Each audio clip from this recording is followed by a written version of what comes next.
Hey, welcome everybody. So we're at our, it's kind of a makeshift laboratory in Mount Dora, Florida, dry ice cleaning systems.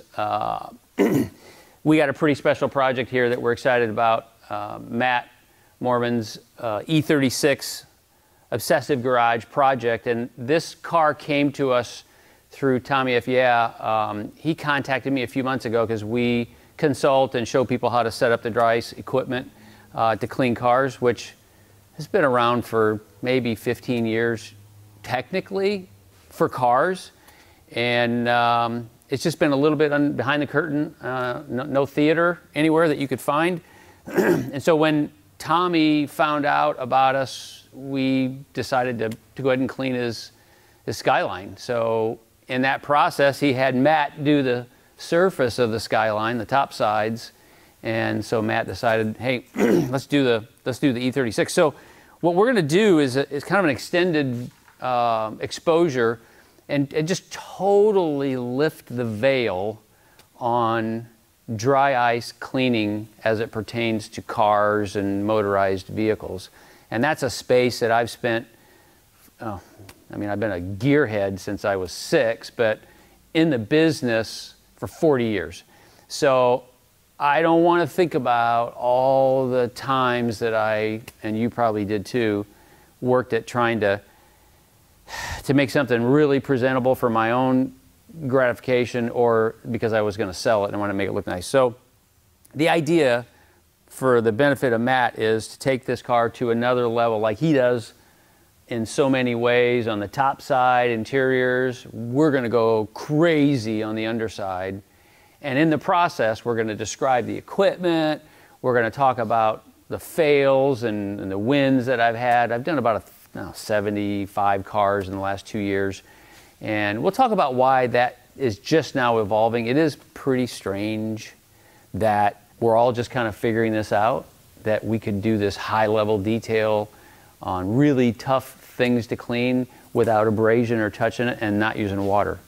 Because like, since you were probably 5 or 6 or had consciousness, you associated cleaning with water. And we haven't used water in this shop for 2 years.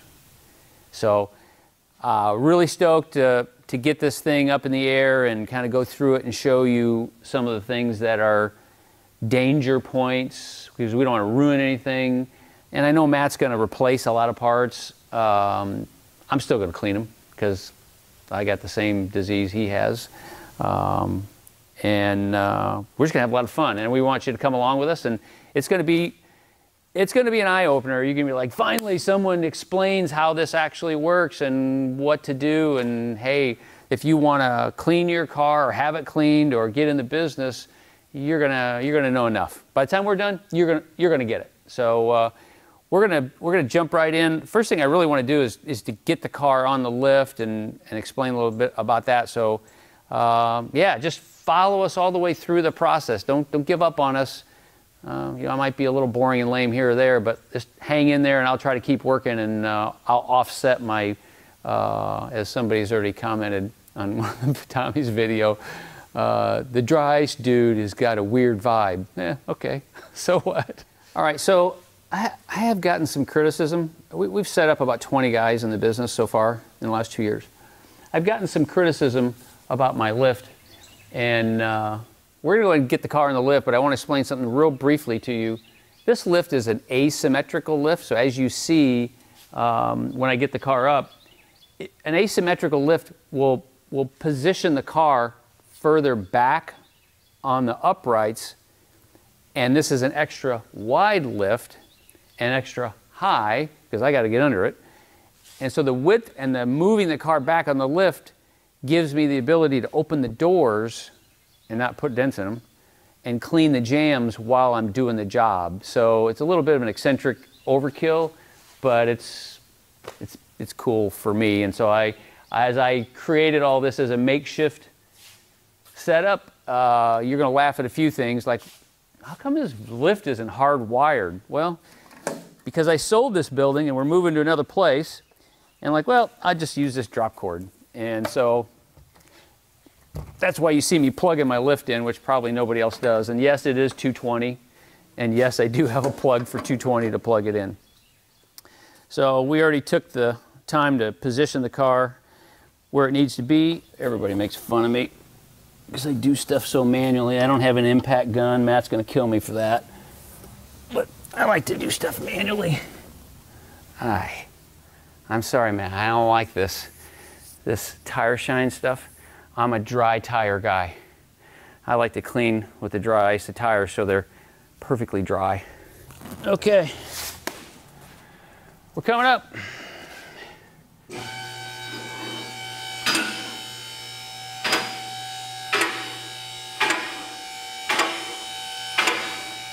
So I took the liberty of watching Matt's walk around, and he got under this car and talked a little bit about some of the things he's going to do. And I'm always cognizant of listening to my clients.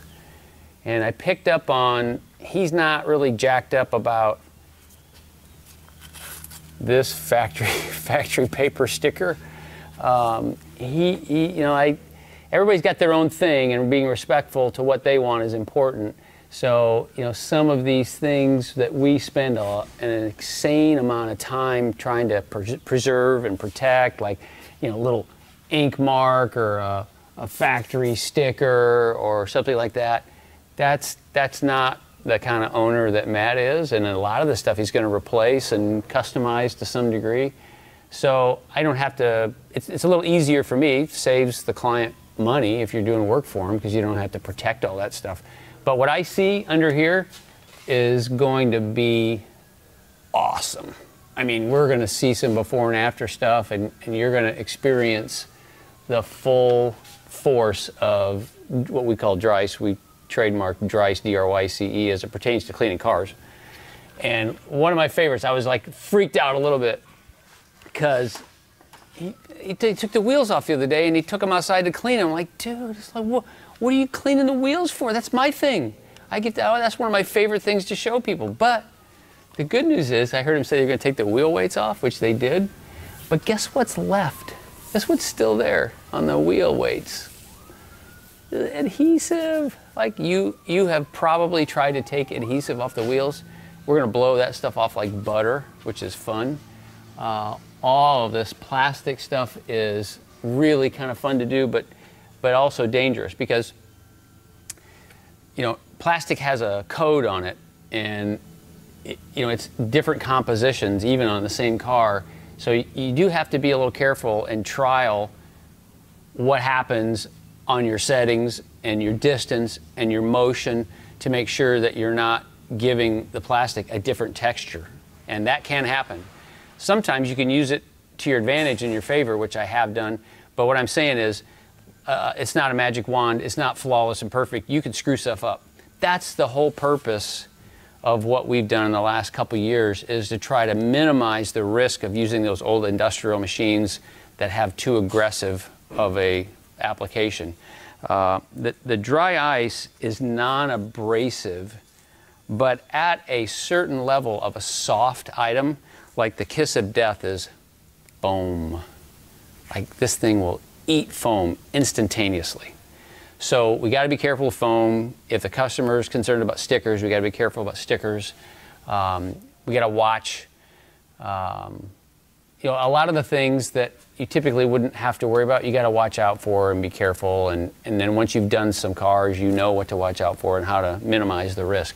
But yeah, it's not like wave the wand like a pressure washer and you're done and anybody can do it. It's artistic. It's almost like reverse painting. So like you'll see me, I'll make a pass and I'll flip the gun and then flip it at the end, because if you concentrate in one point too long, you're going to make an impression on that or clean that differently than the rest of it. And that's what I see a lot of the guys online that are starting to do this. They're just making passes like this and then like this. And, I grew up on a farm in Iowa.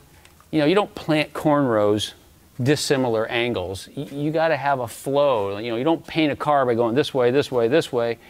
You have to have a flow to get a consistent look. So it's something you really got to be careful of. But what I see here, and there's a couple things I really love, like this fabric stuff. We've been able to clean that largely. He might replace this, but we're gonna take a shot at seeing if we can clean this or make it look better. We've done hood liners, but what I see under here is awesome. We're gonna have a lot of fun shooting this. Okay, now this is a really big deal on BMWs especially. There's a couple of danger spots with BMWs. I can't explain why, I don't know, but just from experience, the underhood colored paint is very touchy and frail. So you'll see when we get in there, we're really careful and have a method and a distance that's important. The other side, or other part of a BMW that's almost constantly trashed, tortured, or at least affected negatively are these aluminum or padded aluminum in some cases exhaust shields. These are pretty decent, they're pretty thick, but you can get into a situation where if you have the settings too high or you use an old industrial machine, you'll clean it and it'll look awesome. It'll be bright silver, it's like brand new, except for it's like got a miniature hail damage experience from the bottom. And so it's just peppered. And then the other side of it is that when you get into these tire wells, almost all the cars, especially German cars and Japanese cars, these tire wells, you know, these cars are sprayed or painted depending on the color. Like this car is going to have on the inside the rocker panels, on this backside, we'll probably see it too. They have a combination of the color of the car, some metallic that's drifted in from the robot, and black. Some of the cars have black on areas where you'd see them standing looking at the car, so the factory puts black on them. We don't want to change any of that, and if you're not careful, your pattern and your method of cleaning will remove some of it or create a real blotchy look. Like I've seen guys clean cars with dry ice and they post the pictures on Instagram like, yeah, look what I did. And I look at it, I'm like, oh, it ruined the car. It's like someone brings you a car and it's dull and you have them buff it out and it looks awesome, except for the 3 places that they burn through the paint. So yeah, you can clean the bottom of a car and it can be better, but you can also ruin it eternally to the point where unless you replace those parts, or if it's a finish, you got to refinish it, which, you know, that sucks. And so those are some of the things that we're trying to address. One of my favorite things to do in BMWs are these tanks. The tanks are going to come out awesome. Here's a big thing. If someone has cleaned the cosmoline, there's a whole nother subject we'll talk about later. If someone's cleaned the cosmoline off of a car or any surface, and then they bring it to you or they want to get it dry ice cleaned, it's not going to come as clean as if the cosmoline was on there and I took it off first pass. So think about this. The car's brand new and they spray cosmoline on it. That means the surface was spotless, perfect, clean, and then had a coating put on it. So when I take that coating off, it's spotless, perfect, clean underneath. Well, if there are areas like right here, there's no cosmoline. With cosmoline, it's spattered in there, and I clean that, it could look dissimilar. There might be a different look to it because some of it had cosmoline and some didn't. And so there are tricks that we'll talk about on how we can address that, and it's always related to client interaction. So I'm going to end this spot with, I can't express enough how important it is to understand your client and what they want. They own the car. They do what they want with it. Matt's got his own opinion about what he wants to do with these things. Some people freak out when we take cosmoline off, but the reality is that, you know, when you see new cars being delivered to the dealership today, they have that white plastic on them to protect the outside of the paint. So if it's wrong to remove cosmoline from a car, I've ruined the value or devalued it because I took an original finish off. I guess in 50 years we'll see GT3 RSs on Pebble Beach lawn with the white plastic on them? I don't think so. They put that cosmoline on there to protect those cars as they came over the ocean and the first few years of being driven. These cars aren't going to be driven the way they were when they were brand new. They were building cars. No, the manufacturers now do, but 20, 30 years ago, you know, the Radwood and the YoungTimer and 50s, They're just building cars. They're not building collector cars. They're not making and creating collector cars. So look forward to getting into all this. This is going to be cool. All right, I would say probably, aside from the number one question in dry ice cleaning is, where does the dirt go? That's what everybody wants to know. Because, you know, it's a process that we'll get over when I get to the material. You'll see the dry ice sublimates to a gas. It's basically when you're propelling it and it's hitting a substrate or surface, that dry ice is converting from a solid form of CO2 to a gas form of CO2.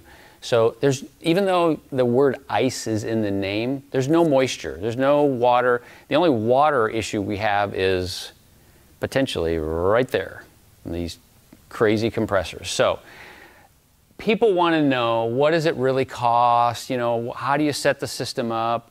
God bless the manufacturers that make the dry ice blasters. I don't like to use the term blaster because blaster is like, do I want to take some guy's 6-7 figure car and blast it? I like to dry ice clean it. That's our term for it. So yeah, it takes some, it's just, you know, buying the machine is enough. It's, you know, 45 grand for just the machine. And you got to have the compressed air solution to go with it.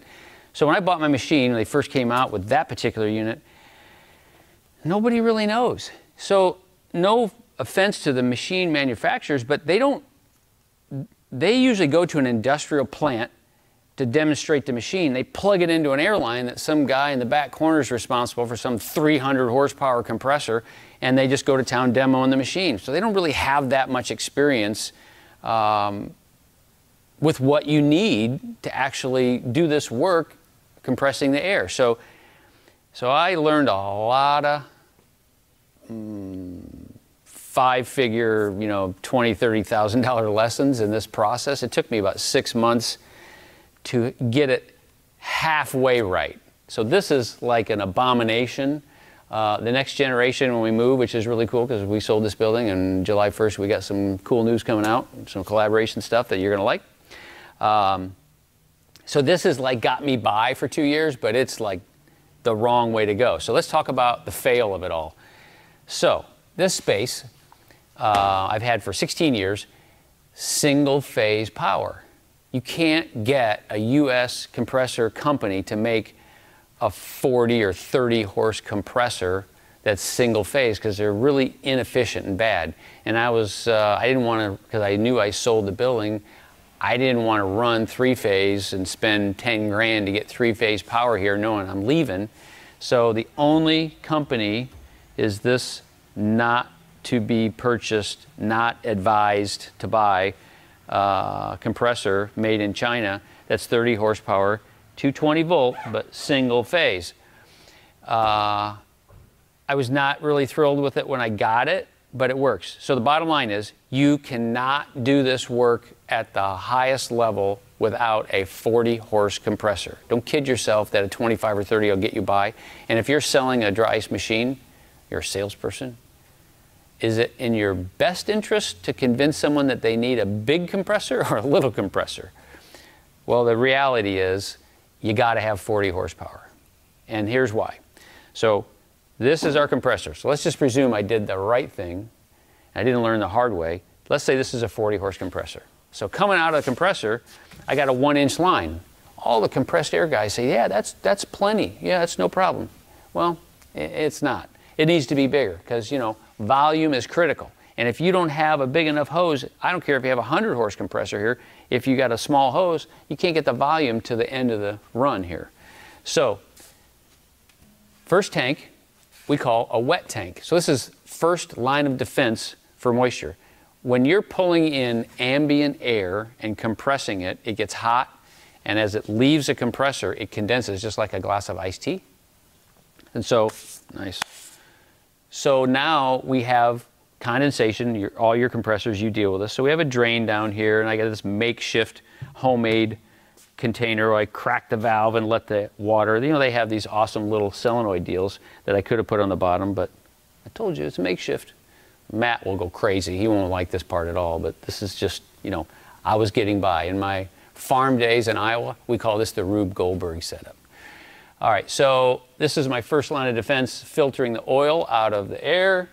And then we come over here to my first effort that I thought was the bomb, right? A refrigerated dryer. So you all are thinking about doing this, and you might have a compressor, and you probably have a refrigerated dryer. You think, oh yeah, I got the dryer covered, I'm good.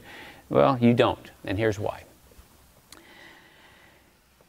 A refrigerated dryer, just like a refrigerator or your air conditioner, you know, you can't turn the air conditioner in your car down to 10 below zero. There's a limitation of refrigeration, okay?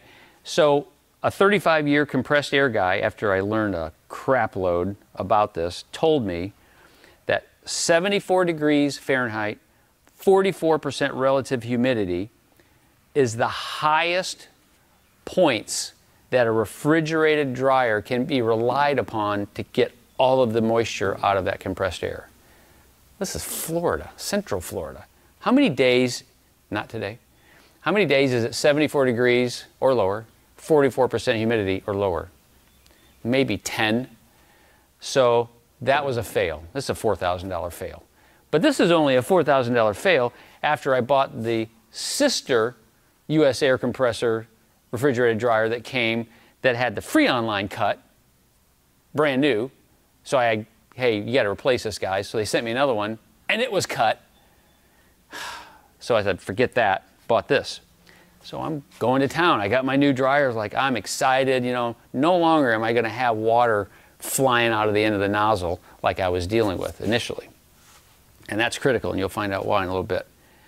So fired it up. Still have water. I don't get it. So I learned from the guy, refrigerator dryer ain't gonna cut it. So that's there now. It's an anchor for me. It's not doing anything. I don't turn it on. This is the bad mamma jamma here. So when you get those packages in the mail and you open them up and they got those little packets in them, they either say silica or desiccant. This is filled with desiccant. So each chamber has desiccant in it, little beads, and the air is routed down below, and the air is forced to go through these beads that are very absorbent, and they capture the moisture. When this cylinder gets full, then the system knows it, it switches over and runs through this cylinder. So they alternate back and forth and back and forth. So you might say, okay, great. Once it's full of water, how does it get dry?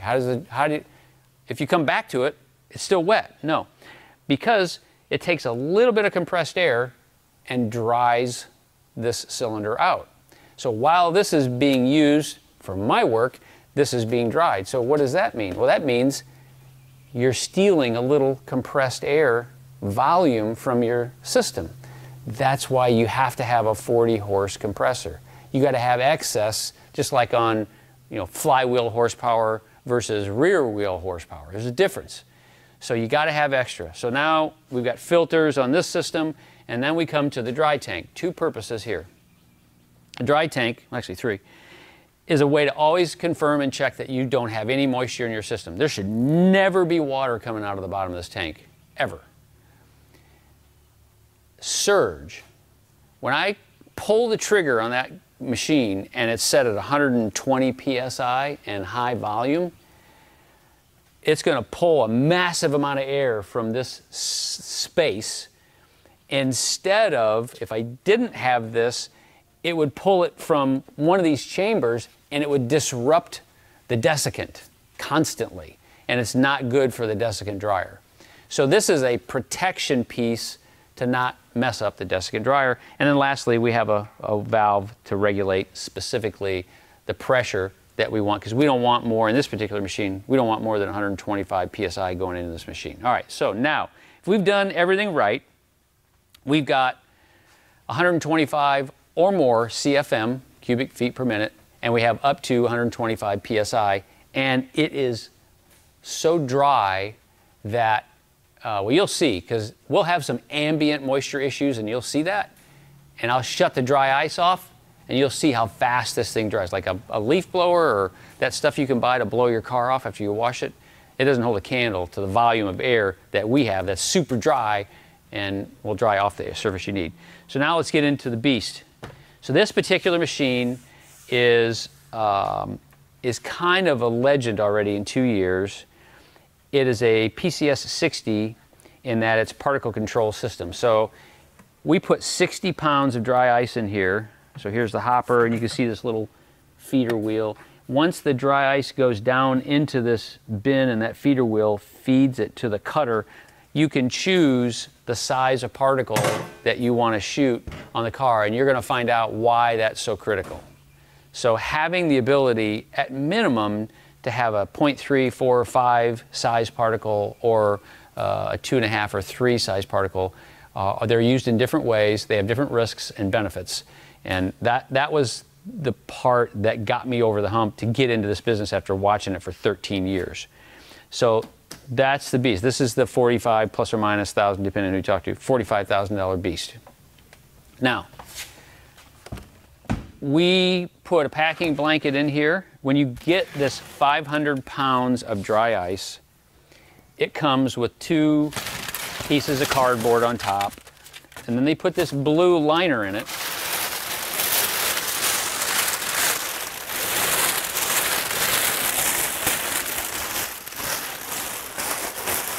And this seems like a really dumb thing, but after messing with these things for 2 years, how you manage it is you roll this up, you kind of tuck it in here. There's a reason for all this. You tuck this down here, and like this is what you don't want. I ripped the plastic bag, which means that if you have a tendency to do that and you're scooping ice out of here and you're putting it in the machine, is it a good thing to have the plastic end up in the machine? It's not a good thing. So that's an issue. So we try to keep this completely apart. And here's one of my little tricks. I got to be the only guy in Florida with a mountain pick. Although this is Mount Dora. What the heck? So this is a bad mamma jamma. So if you don't have this stuff comes pretty hard. So see what happens here? As it sits, it's sublimating all the time. People say, well, how long will this last? It doesn't melt. Number one, it does not melt. It sublimates. This is what sublimation looks like. This is 108 negative. So I'm going to throw this on the floor, and you're going to watch it just disappear. So that's converted to a gas. So it went from a solid to a gas and just evaporated. That process, each one of these pellets, this pellet, when it sublimates, all right, that will take up the space of 800 units. So whatever this is, or whatever this bin is, if you sublimated all of this bin instantly, it would take up 800 times the space. That's why these are never sealed. You don't put a strap on this and seal it off thinking you're preserving the dry ice. It's going to blow up. So that's where you get the dry ice bombs on the internet. So the bottom line is, this stuff will last 2 weeks. Some of it will last 2 weeks. So if you start with a 500-pound bin, it'll probably get delivered at 450 or 500-ish. And every day, this thing is going to drop, drop, drop. And it doesn't drop like water. See what happens here? It sublimates from all 6 sides. So if you just left this closed and you came back in 2 weeks, there'd be about that much dry ice at the bottom. And the rest of it would have sublimated into the space. So as it does that, it gets chunky and hard, and you got to break it up. And we go both ways, and I always bring it to the center. And then I'll take my feed scoops, and I just go together.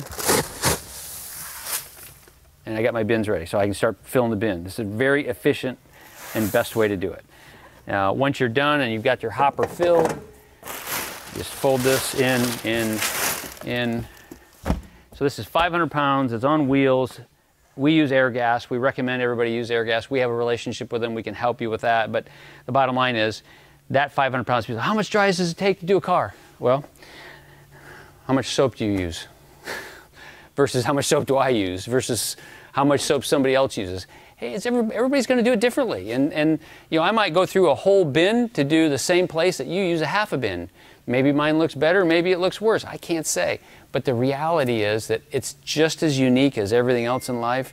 There's no cut and dried scenario where you're always going to use the same amount to do a car. Because what does it mean to do a car? Well, what if the guy says, I only want you to do the underbody? Well, I'll do the wheel wells too. Well, I'm not gonna not do the whole car like this. This is what I live for right here. I mean, this is gonna, I hate to say this because sometimes it does prove me wrong, but like that's gonna go whew, and be gone in a whiff. Some stuff like that is nirvana. It's so fun. But as far as the equipment goes, let me get to the nuts and bolts about money, because you want to know that too. I overpaid for most of my stuff. But a full compressed air solution, properly sized and installed, is plus or minus, depending on where you are, 30 grand. You can ping me and tell me I got one for 25 or 27 or 22, or I bought it. You know, I'm just telling you, whether it's Atlas Copco, Kaiser, Sullair, whatever you want to pick, Quincy, the proper setup, which will look a lot better than this, with all the catchment for the condensation and the oil water separator so your EPA doesn't yell at you for putting oily water outside, that's going to cost you 30 grand. So some quick math here. 45, 30, 75, 6, 81, and we haven't gotten to the little frilly things that are necessary, that are important. And you haven't built a website yet, you haven't done all kinds of other things. You're going to spend 100 grand to do this at this level startup. And if you think you're going to do it for 100 grand and you're questioning it, stay tuned. Matt and I are working on something pretty cool. Okay, back to the E36 project at hand. So this is like an oil absorbent cloth that's pretty easy. We used it in the marine oil recovery issue in water. So we like to use this to stuff down in the engine bay, because if you think about it, if I'm down there with crazy PSI and volume of air and I'm blowing dirt, dirt's going somewhere. So, you know, I want to make sure that we're not running all the dirt up in the hood liner and getting it all over here as best we can. So we like to just tuck this away. It's kind of one of our little, we learned this lesson the hard way deals. You just make a lot more work for yourself if you don't do this. And then in just a minute we'll do another thing that everybody will laugh at me about because I'm old school. I want to take the wheels off. I got my crazy wheel remover tool, and the lug nuts I do manually. I don't have a Milwaukee tool or anything like that because I never wanted to screw up and strip out a thread or anything. So we'll finish this up and kind of pack this in and make sure we got any areas we can see the ground. And then I'll take a packing blanket and we'll cover that up and carefully close the hood. So a little sacrificial cloth here.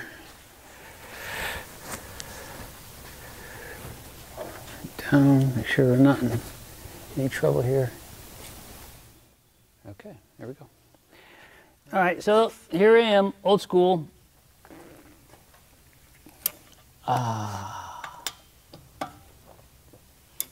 Take them loose. And then I got a little surprise for you. After I loosen all these up, we'll bring the car up in the air a little. And you can see my toy.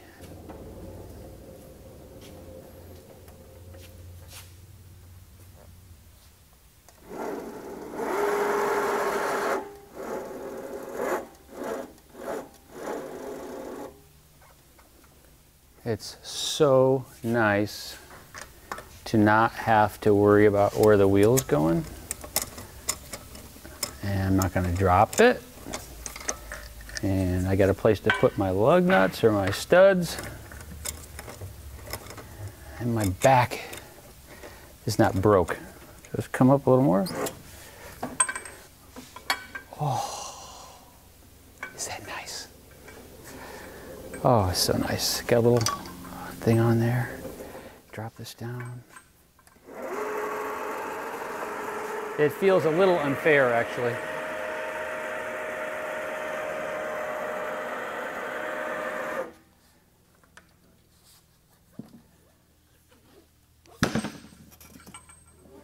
And there we go. So we just got all four wheels off. We're going to go ahead and get the adhesive. One of my favorite things to do is to remove the hard to get areas of the dirt in the wheel and to get the adhesive off from the wheel weights. So that's a pretty cool thing to watch. So turn the valve on. We got enough pressure here. Now we turn the desiccant dryer on and pull some ice out. So we're going to do this wheel, and because it's pretty humid out, you're probably going to see some moisture on the wheel. Those of you that are in New Mexico and Arizona, you won't have that trouble. So let me explain why that happens. You might be able to see on the inside of this lid condensation. So when I start spraying dry ice to clean a space, that overspray, as that gas, the dry ice converts to a gas, sublimates in the area around me. Well, that's a cold gas, and that will condense on the wheel just like a glass of iced tea, as I said earlier.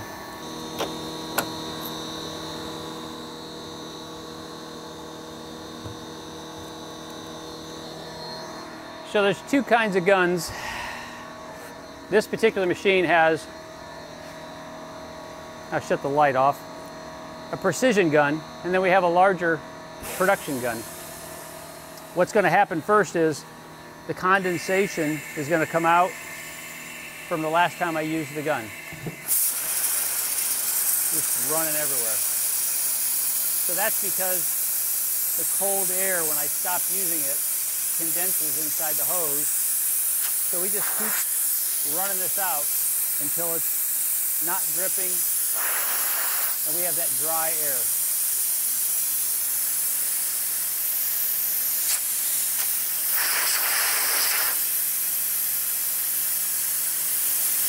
All right, so there's an interesting aspect to this particular machine. When you pull the trigger, when I set my dry ice to come out, it's not immediately going to show. So watch.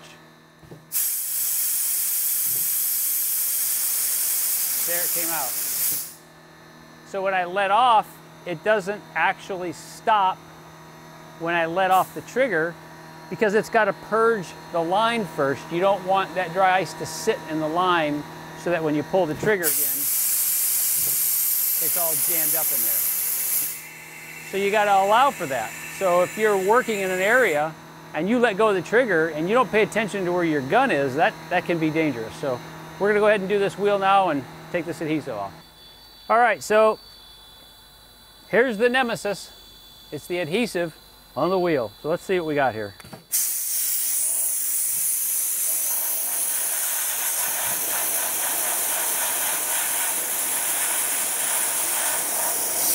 So that's not fast enough to suit me. So I'm going to change some adjustments in the settings.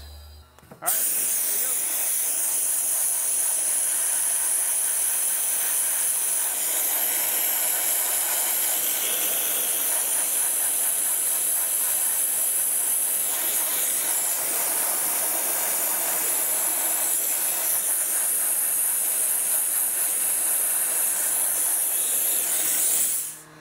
So what you're seeing is we don't want to concentrate on one spot too long and risk that we pull paint off or have damage to the surface. And also moving the gun constantly prevents us from having an issue where we're supercooling an area too much. So it's oddly so that when you move off of a surface, this is 108 degrees negative. So when you move away, the ambient air warms that subject up and it starts to loses its retention. And so this constant on and off can be very beneficial. So we're going to go in here and do a spot that's got some bright white. Make sure you can see that. All right, let's go for that.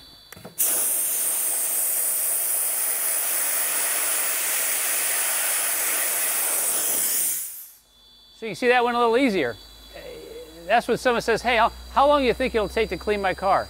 Well, you just saw two identical looking stickers or adhesive pads one came off in 3 seconds and the other took me about 30 seconds. So you just don't know. So let's go ahead and see what we can do with the inside of the wheel here. So I'm going to turn my settings a little different, and let's see if we can get inside these cracks.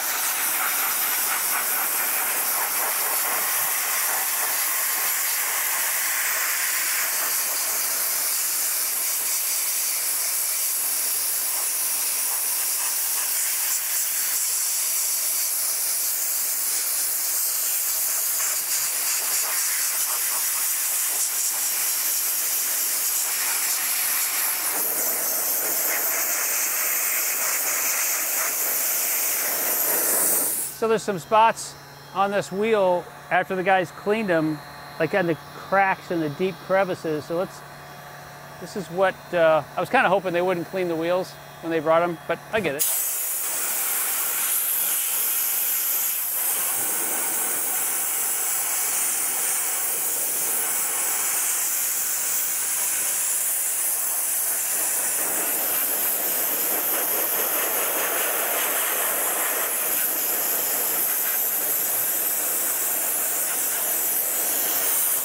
So there's a direct relationship to the strength of the cleaning if you're perpendicular or at an angle. So if you're trying to clean at an angle, it's not as effective as if you're perpendicular. So sometimes you actually use that to your favor. You want it to be at an angle because you don't want to be that aggressive, but other times you want to be dead on. So, but you'll notice throughout this entire series, you're going to see me moving this wand all the time. I don't ever want to let that wand sit in one place and risk the damage to whatever I'm cleaning.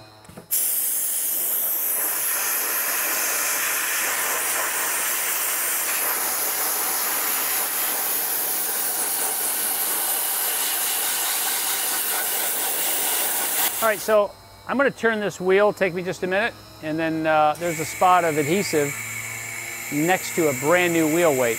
So I want to show you what's important about that. Okay, so we got a little dirt here. We have a brand new wheel weight. We have some adhesive right next to it. So this is where the precision gun really pays off. I don't want to take a risk and affect this. So I'm going to actually shoot perpendicular and this way to not affect that wheel weight.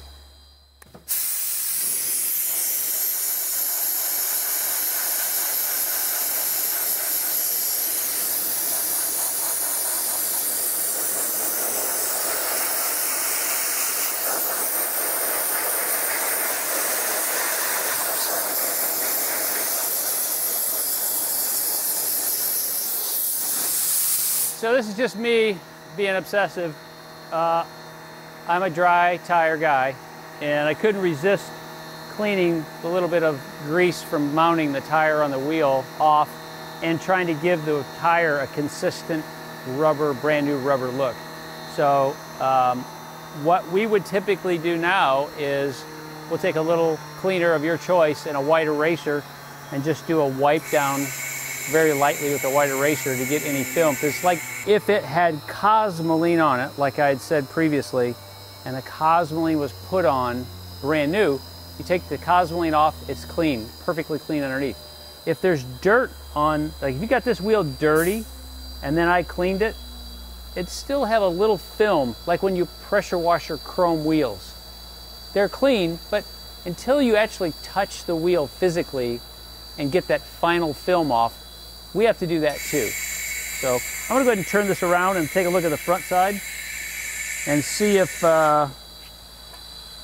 anything was missed. Mike, can you see, can we get into lug nuts good? Yeah, give me a second here. So what you see here, this moisture, is from me not using the gun enough to keep it frosted. So it's just thawing out. It's just cold on the surface. So we're gonna go ahead and see what we can do about tightening up these little holes here. I got to look at it, make sure there's no paint degradation that I could blow the paint off. I want to inspect them close and look at them first. And then I completely respect Matt or whomever may or may not like the dry tire look, but I'm going to put the dry tire look on here to see what they think.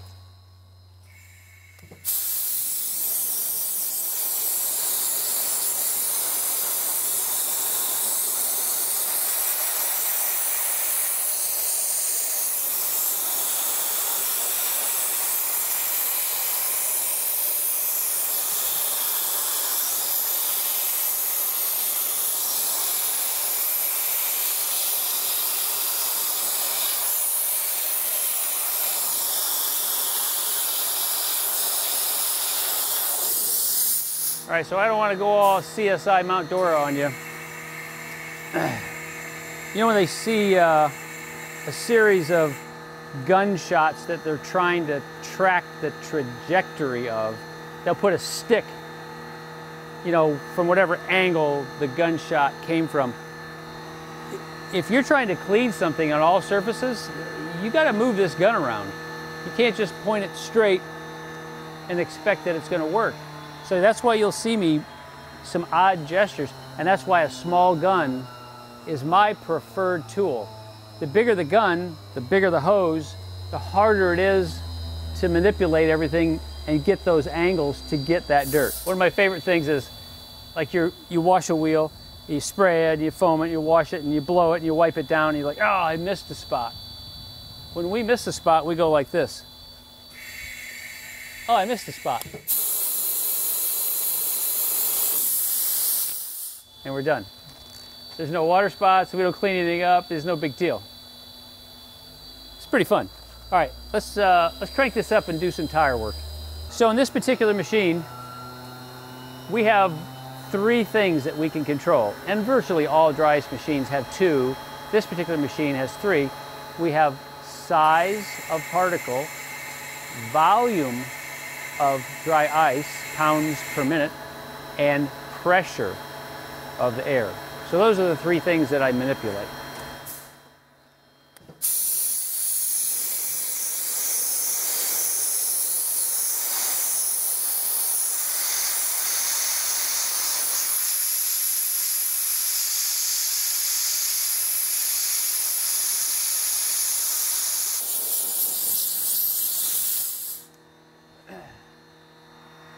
Often I'm cleaning something and it looks clean, and I'll just go around it like I did, because you'd be shocked how many times while you're cleaning you see something disappear that you didn't notice. So I just like that. I'm already there, I'm already set up. I'm gonna go ahead and give it a shot and just go a full workaround. And I love this completely clean tire look. I've never been able to achieve that. It's about, as I mentioned I think before, it's like reverse painting. You can actually blend the look of surfaces with the gun just by distance and control and variations of movement. All right, so we're going to knock out this adhesive here, and then we're going to spin it around and clean half of the tire that's a little greasy for me, so you can see the difference in the daylight. All right, so we're going to swap out and do a wide tip. So these are kind of funny. We only put them in hand tight. If I put this together like this, they swell. Excuse me. This is going to swell because it's cold now. Overnight it swells. So now it's super tight. You can't get it off. So we don't go crazy when we put these on.